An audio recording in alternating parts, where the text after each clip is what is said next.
बात एवी है साई लीला charitable trust द्वारा 16 जान्युआरी थी 22 जान्युआरी दरमियान आंतरराष्ट्रीय कथावाचक पंडित प्रदीप मिश्राजी जયારે સુરતમાં પધારવાના હતા એના સંદર્ભે આ સુરતની જનતાને અને શિવ ભક્તોને એમનો મેસેજ મળે એ માટે સ્થાયી સમિતિને સાઈ લીલા ગ્રુપ દ્વારા એક પત્ર આપવામાં આવ્યો હતો। એની સાથોસાથ મારો પોતાનો ભલામણ પત્ર એની સાથે લગાવવામાં આવ્યો હતો।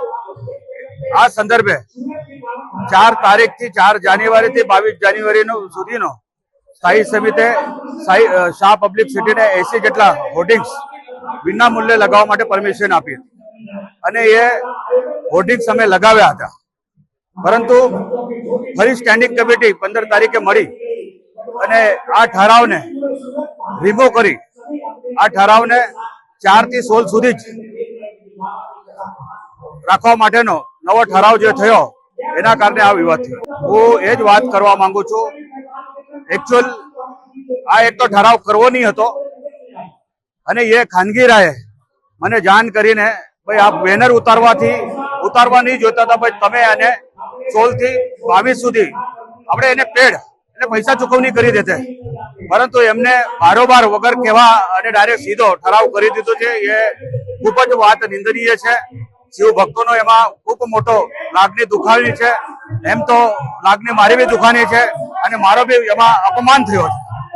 આ થયું છે એ ખૂબ ખોટું થયું છે।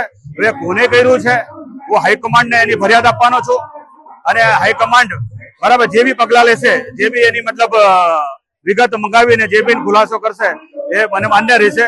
પરંતુ જે આ સનાતન ધર્મનો આ હિન્દુ ધર્મને એકત્રિત કરવા માટે આંતરરાષ્ટ્રીય કથાવાચક પંડિત પ્રદીપ મિશ્રાજી જ્યારે ભારતના સૌથી મોટા કથાકાર જેમાં લાખોની સંખ્યામાં એ ગ્રીન બુકમાં નામ લખી શકાય વિશ્વની અંદર નામ લખી શકાય આવી આ કથા જ્યારે થઈ રહી છે અને વિશેષ આ ભારતની અંદર સૌથી મોટી આ શિવ મહાપુરાણ કથા જ્યારે 200 વીઘાની અંદર આ થઈ રહી છે 200 વીઘા પાર્કિંગ તો આટલો મોટો મહાકાય મહાશિવપુરાણ કથાને અમે છેલ્લા 2 મહિનાથી અમારા 80,000 રજીસ્ટર થયેલા સ્વયંસેવકો પોતાનો પસીનો એમાં ગાળી રહ્યા છે। આ ધર્મ માટે કામ કરે છે। અમે એમાં કોઈ રાજકારણ સાથે એનો કોઈ લેવું દેવું નથી પરંતુ આ કેમ થયો આજ મને ખોટ લાગે છે। હું એ જ કહું છું આ વાત હું હાઈકમાન્ડ સુધી એનો ફરિયાદ કરવાનો છું અને આ કેવી રીતે થયું કેમ થયું આ વાત અગાઉ પણ